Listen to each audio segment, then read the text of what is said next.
দেখুন, বিষয়টা যে এই বাংলা দশকের পর দশক রাজনৈতিক সন্ত্রাস দেখতে দেখতে আজকে অভ্যস্ত, এবং সেই সন্ত্রাসের এক একটা কুৎসিত প্রদর্শন আমরা দেখতে অভ্যস্ত। আমি নিজে এমপি থাকা অবস্থায় এই তৃণমূলের আমলে রানীনগরে কংগ্রেসের পরিবারে হামলা করে তাদেরকে জখম করে দেওয়া হলো, তাদেরকে দেখতে যেতে পারিনি, সেটা পুলিশের উপস্থিতিতে তৃণমূলের লোকরা ঘিরে আমার গাড়ি আটকে দিল, গালাগালি, গাড়ি ভাঙচুর সব হয়েছে। এগুলো দেখতে দেখতে আমরা অভ্যস্ত হয়ে গেছি। এখানে ভোট করতে গেছি, এমএলএ, আমাদের রানিং এমএলএ, তাকে রাস্তার উপরে বিডিও অফিসের সামনে মেরে মাথা ফাটিয়ে চৌচির করে দেওয়া হলো, নির্বাচনে ভোট দিতে দেওয়া হলো না, মানে নমিনেশন ফাইল করতে দেওয়া হলো না। আমি নিজে হাইকোর্টের অর্ডার নিয়ে গেছি, সেখানকার এসপিকে বলছি, পুলিশকে বলছি, তারা তো এলোই না, বরং আমাদের যে ঝান্ডা, সেই ঝান্ডাগুলোতে যদি লাঠি থাকে তাহলে ঝান্ডা নিয়ে যেতে দিল না, নমিনেশন ফাইল করতে আমরা পারিনি। তো এই দৃশ্য দেখতে দেখতে আমরা অভ্যস্ত হয়ে গেছি। আমরা একটাই দাবি করব, এ বাংলা সন্ত্রাস মুক্ত রাজনৈতিক পরিবেশের জন্য সুগম হোক। সন্ত্রাস মুক্ত রাজনীতি এ বাংলায় যেন সবাই আমরা করতে পারি, সে সরকারি দল, বিরোধী দল, যেই হোক না কেন, এটা যেন আমরা করতে পারি। তার জন্যে যারাই সরকার থাকবে তাদেরকে সেটা দেখার দায়িত্ব, নিশ্চিত করার দায়িত্ব। কালকে যেটা হয়েছে, একটা সাংসদ যেতেই পারে, তার উপরে হামলা করার মধ্যে কোনো বাহাদুরি তো নেই, বরং হামলা করার মধ্য দিয়ে কি হয়, অভিযোগের বদলে নায়ক তৈরি করে দেওয়া হয়, মহানায়ক তৈরি করে দেওয়া হয়। তাই হামলাকারীরা কি উদ্দেশ্যে হামলা করে জানি না। আমার একটাই কিন্তু জিজ্ঞাসা এবং কৌতূহল, যে সোনারপুর এলাকা, সেখানকার মিউনিসিপ্যালিটি টিএমসি, পঞ্চায়েত সেখানকার তৃণমূলের, জেলা পরিষদ তৃণমূলের, এমএলএ তৃণমূলের, এমপি তৃণমূলের, কিন্তু কালকে তাদের নায়ককে, তাদের নেতাকে রক্ষা করতে একটাও তৃণমূলের কর্মীকে দেখলাম না কেন? এটা আমার কাছে একটা বিরাট কৌতূহল, অবাক লাগলো। পুলিশ সরকারি কথা শুনে থাকবে না, এটা তো আমরা জানি পুলিশ কি করে। যখন যে সরকার থাকে পুলিশ তার দালালি করে, এটা যেতে তো অভ্যস্ত, নতুনত্ব কিছু নেই বাংলায় এগুলোর জন্য। কিন্তু আমার কাছে যেটা অবাক লাগলো, যে 7 থেকে 8 লক্ষ ভোটে জেতা, ভারতবর্ষে রেকর্ড করে জেতা একটা এমপি তার নিজের এলাকায়, যেখানে সব পঞ্চায়েত, সব মিউনিসিপ্যালিটি সব তাদের, সেখানটায় তাদের নেতাকে আক্রমণ করছে। তা বোম, গুলি, পিস্তল দিয়ে, কামান দিয়ে তো আক্রমণ করেনি, যা ডিম দিয়ে বা ধাক্কাধাক্কি করেছে। সেখানটায় একটা তৃণমূলের কর্মীকে দেখলাম না কেন? তারা সব কর্পূরের মতন উবে কোথায় চলে গেল আমার জানা নাই। এমনও হতে পারে যারা তৃণমূল করতো আজ তারাই বিজেপি করছে, এবং তারাই আক্রমণ করে বিজেপির কাছে বাহবা নেবার চেষ্টা করছে, এবং সেই সুবাদে যার বিরুদ্ধে অভিযোগ তাকে নায়ক করে দেওয়ার ব্যবস্থা হচ্ছে। এই রকম ভাবে ব্যাপারটা আমি দেখতে চাই।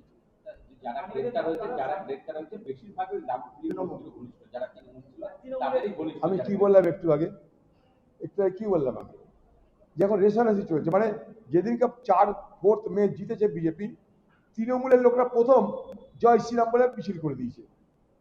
বিজেপি মিছিল করার আগে তৃণমূলের ধান্দাবাজরা জয় শ্রীরাম করে মিছিল বার করে দিয়েছে। তো দিদি এতদিন ধরে বাংলায় কি রাজনীতি করেছে, কত সংগঠন তৈরি করেছে, কোন সংগঠন তৈরি করেছে দিদি নিজে দেখুক, দিদি নিজে বুঝুক, নিজে উপলব্ধি করুক। আমরা না হয় বাজারে আপনি আমাদের খতম করে দিয়েছেন, কংগ্রেস বলে কিছু রাখেননি, কংগ্রেস অফিস দখল করে নিয়েছেন, বিরোধী দলকে আপনি তৎকাল করে দিয়েছেন, সব ঠিক আছে। কিন্তু তা করতে গিয়ে আপনি যাদেরকে নিয়ে এলেন, আর আপনি ভাবলেন যে আপনি ভারতবর্ষে সব থেকে বড় সংগঠক, আপনার সংগঠনের হাল হকিকত কি আপনি নিজে দেখুন আর বুঝুন। করছে অদ্ভুত এক বাতাবরণ তৈরি হচ্ছে। এই বহরমপুর স্টেশন থেকেও আমার কাছে এখানকার হকাররা এসেছিল, আমি যখন রেলমন্ত্রীর দায়িত্ব সামলেছি তাদেরকে অনেকবার রক্ষা করেছি। এখন রেল সম্প্রসারণ, উন্নয়ন, এগুলোর নাম করে এ বাংলায় রাস্তাঘাটের পরিবর্তন করতে গিয়ে মূল যে আঘাতটা নেমে আসে সেটা হচ্ছে যে গরিব মানুষের উপরে। হকাররা তারা কেউ সেধে হকার তো হয়নি, নিরুপায় হয়ে তারা হকার, তাদের পেট চলে এই করে।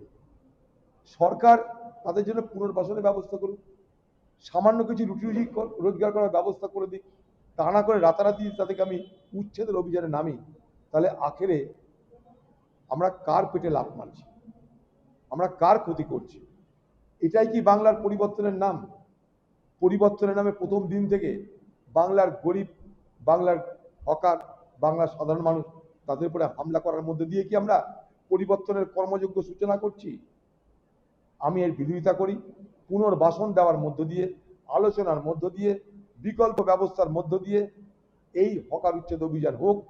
আবার বলছি, এটা মানবিকতার প্রশ্ন, এভিকশন নয়, রিহ্যাবিলিটেশন হোক।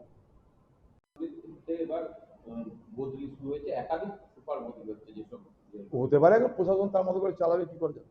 তার মধ্যে পাঁচিলও ভেঙে পড়ছে ঝড়ে, দেখুন আবার কোন পাঁচিল ভাঙছে। কথা বলবো, অভিষেককে ভর্তি করার জন্য কোনো কারণ না থাকা সত্ত্বেও মমতা বন্দ্যোপাধ্যায় হাসপাতাল কর্তৃপক্ষকে ভর্তি করার জন্য জোর দিয়েছে। ছবি পোস্ট করে বিজেপি বলছে যে জানি না এগুলো, আমি আহত হলে চিকিৎসা হবে এটাই জানি। হসপিটালে আমরা নার্সিংহোমে বলছে যে ওকে ভর্তি করার মতন কোনো পরিস্থিতি। তাহলে এবার কি বল, যদি না থাকে ডিম টিম মেরেছে হয়তো ভর্তি করার দরকার পড়েনি। ওইটা নিয়ে মমতা ব্যানার্জি তো করবেই, তার নিজের খোকা বাবুর উপর হামলা হয়েছে, সেটা এটাকে নিয়ে বাজার গরম করবেই। এটাই তো রাজনীতি বাংলার, এটাই বাংলার রাজনীতি। মমতা আরো বেশি খুশি হতে যদি মমতা নিজে মার খেত। হ্যাঁ, এবার মেসি কাণ্ডে অরূপ বিশ্বাসের নামে এফআইআর দায়ের করলো বিধাননগর থানা পুলিশ। করতে পারে এই বিধাননগর পুলিশ একদিন এই মেসিকে কি করে নিতে হবে, যেতে হবে, তা নিয়ে রাজীব কুমারের প্ল্যান অনুযায়ী কাজ করার চেষ্টা করেছিল। সেই মেসিকে তো মানুষ দেখতে পেল না, টাকা দিয়ে মানুষ বোকা হলো। এফআইআর হবে, কেন কি হয়েছে আমরা তো জানি না। আইনের পথে চলবে, এখানে আমাদের কোনো বক্তব্য নেই। আবার বলছি, প্রতিহিংসার রাজনীতি থেকে বাংলা মুক্ত হোক। প্রতিহিংসার রাজনীতি নয়, প্রতিযোগিতার রাজনীতি হোক।